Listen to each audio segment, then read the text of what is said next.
Obviously, a lot of smoke coming out about certain players in the portal who, Texas fans want, so we might as well kick it off.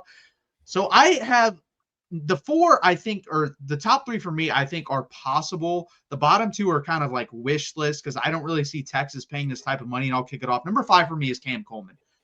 But I just don't see Texas paying the amount of money because this guy's going to command $2 to $3, maybe even $4 million for 1 year in the portal. And I just don't see them paying that. Now, do I wish they would? Yeah, because in my opinion, this is the second best wide receiver in college football. I think it's Jeremiah Smith and Cam Coleman. The problem is he has had no one to throw him the football. He's a super talented guy. And I think right now, if he goes out, he's probably going to be a second-round pick because he hasn't had enough production, unfortunately. But hopefully, if he is in there, I hope Texas does pursue aggressively. I hope they don't make the same mistake of, relying on Ryan Wingo as your number 1. But it is what it is. I have him at number 5 because I don't think it's super realistic right now.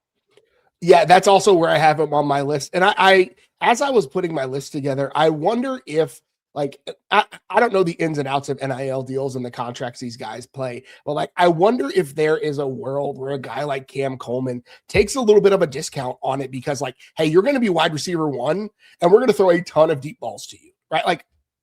If you need tape, we're going to get you tape.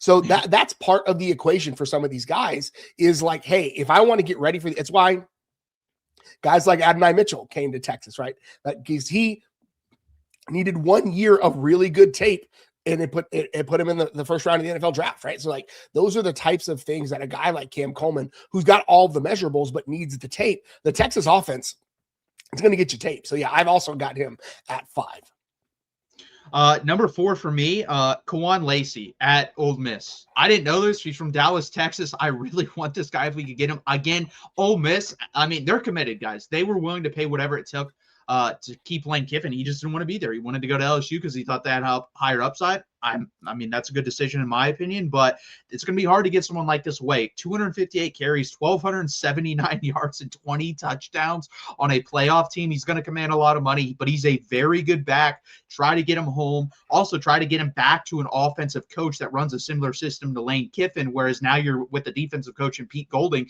So I think there's some talking points there that you might be able to convince him to come to Texas, but it is going to be a tall task, in my opinion. Yeah, I've got Lacey farther up on the list, so we'll pause that. My number 4, and this one is also number 4 because I don't think it's happening. But if Harold Perkins wants to come back for another year and maybe get some extra tape or get some, have an opportunity to hey, can you come in and play 1 year and be a linebacker for us at Texas, right? He's a guy who's probably he's going to go to the combine and test like a freak, but ultimately his tape is up and down. It's been up and down because I think LSU never really knew how to deploy him, and I wonder if that's something that Pete Kwiatkowski and this coaching staff can sell him on. Hey, come here. You almost did once, right? Come here, hang out for a year, get some good tape, right? We'll let you we'll let you be a multiple kind of guy, and put some good tape out there, because I think the big knock on Harold Perkins is going to be his tape on the field. It's just been so up and down. He had a great freshman year, sophomore year was terrible, and then this year was good.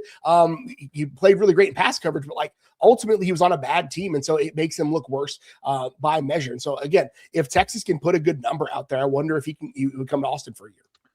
Yeah, that'd be very interesting because right now I don't think his draft stock is too high. He's kind of like a positionless player, and teams have kind of soured on those guys because we saw Isaiah Simmons was this guy. He was the number 1 example of that, and he's kind of flamed out in the NFL, even though he's a freak of an athlete. So he's not this guy's more of an athlete right now than a football player. So he needs to get more technically sound. And that would be awesome if we could get him here, have Johnny Nance and Pete Kwiatkowski teach him up a little bit, and he could be a really good football player for us. So I don't hate that one at all. Number 3 for me is a guy that as soon as I saw him, why can't Texas ever get someone like this? Trey Green at LSU, the tight end. 6'7" basketball player that, hey, one-on-one in the red zone, just go there every time. Throw up a fade, let him go get it, and he's phenomenal at doing it. 24 receptions, 353 yards, 5 touchdowns in a barely used role at LSU. Texas has not had a freak like this at the tight end position ever.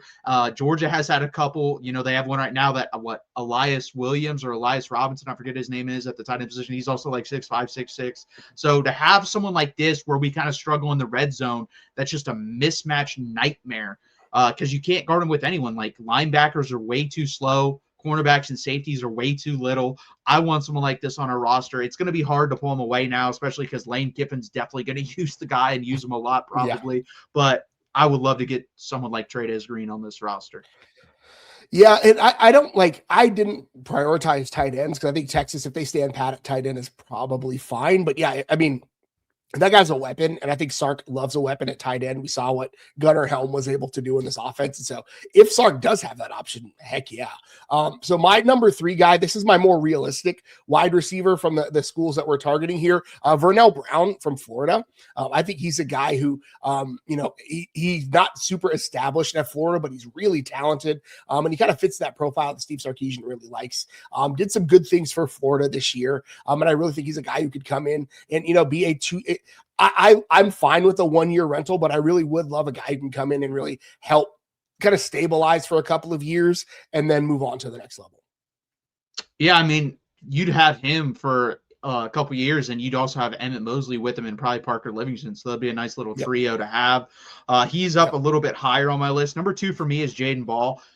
Ever since we played him, can't stop thinking about him. I want him. I think he'd be phenomenal back in the Steve Sarkisian system. 1,107 yards, 8 touchdowns, 5.3 yards per carry. Big bruiser back. He never gets taken down by the first guy. Super talented. Been pretty durable as well. So I would love to get him. He is from Georgia, so that's going to be interesting because if he does go, I mean, Georgia's got a pretty solid pitch. Come home and get drafted from this machine that we got running. So it's going to be hard to get him, but I would love to have him if we could get him. Yeah, Ball's my number 1 on my list. So, like, spoiler alert for mine. Lacey is 2 and Ball is 1. Like, I need Texas to get a running back in this portal class. Now that Baxter's gone, now that we saw the transfers earlier in the season, Texas needs a premier back. And so, whether it's Jaden Ball, who I had number 1 because I think he would really thrive in this kind of the zone scheme that Sark wants to run is what Jaden Ball I think is made for, because you find a crease, you put that big body in there, and you just run forward for as much as you can. And Lacey's just a dude, right? So either one of those guys, those are my 2 and 1. I would take either of them because I do want Texas to add a running back in this cycle for sure.